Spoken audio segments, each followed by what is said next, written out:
Seeing that October is Cybersecurity Awareness Month, I thought it would be interesting to look at a different angle of cybercrime that everybody is not necessarily aware of.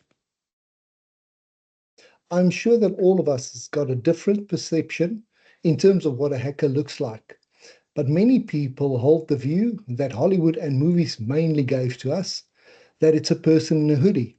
While we hold this view, the reality could potentially be something totally different. I don't know if many of you have realized, but during COVID, we saw a huge increase in normal online scams. Following COVID, we saw an increase in cyber attacks such as ransomware, hacking, and data exfiltration. Many people assumed that this was due to the fact that so many people were sitting idly at home, turning to the internet for some entertainment, therefore that there were more potential victims online. But there's a much more sinister reason behind all of this, which I'll show you. With lockdown and travel restrictions, it actually caused a reduction in general in terms of human trafficking. Traditional human trafficking is divided into sex trafficking, forced labor trafficking, organ trafficking, forced criminal activity, such as pickpocketing and petty thefts. But COVID spawned a new category, namely cybercrime trafficking. The first known case was reported in India when a chartered accountant was abducted to assist a syndicate in developing an online fraudulent scam. Southeast Asia had many popular vacation and specialized economic zones which lured pure tourists as well as Chinese migrant workers. With COVID, these migrant workers weren't always able to return financially to their countries of origin, and they became basically homeless individuals.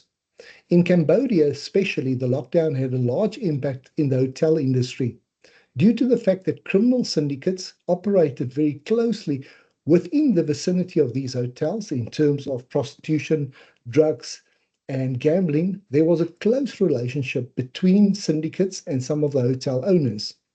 With the hotels standing open or empty during COVID, a plan was devised between the owners and syndicates of filling these hotels with migrant workers and providing them with shelter and food. In exchange for this, however, they were trained to do very basic online type of scams and kept against their wills basically to survive.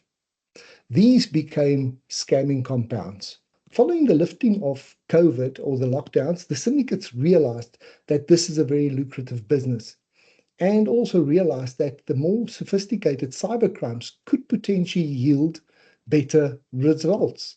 However, this would require a more qualified workforce.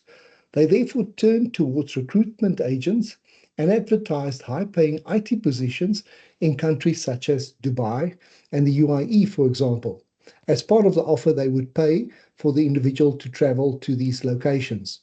When the person arrived at the location, he or she was informed that there was a mix-up and that the position is not available anymore, but that he could return to his country of origin on his own cost.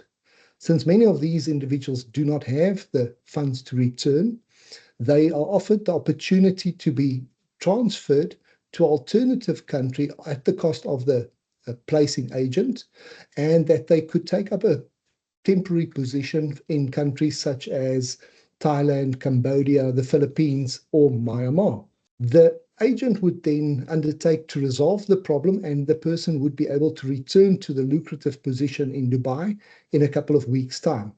Unfortunately, when the individual arrives at the airport in, for example, Thailand, he is picked up by syndicate members and basically abducted and kept against his will in some of these scamming compounds. Candidates that's got a high skill level in terms of IT skills and security skills, and also fluent in English and Chinese, is especially targeted by these type of scams. During a 5-month Interpol operation called Stormmakers, 281 syndicate members were arrested across countries, and law enforcement was able to rescue 149 individuals emanating from 27 different countries. The youngest victim was reported to be a 13-year-old Bangladesh boy. Interpol and the United Nations reports that an estimated 120 people is kept per region against their will and is utilized in perpetrating these type of cybercrimes. This emanates into approximately 700,000 people globally that is currently, as we're sitting here, used against their will to perpetrate cybercrimes. It is therefore clear that many of these individuals or cyber criminals are victims themselves. I trust that this has given you a different perspective in terms of who the unknown hacker could be on the other side of a cyber attack, and also alerting you to the risk and the potential risk for younger people and technical staff in accepting international positions.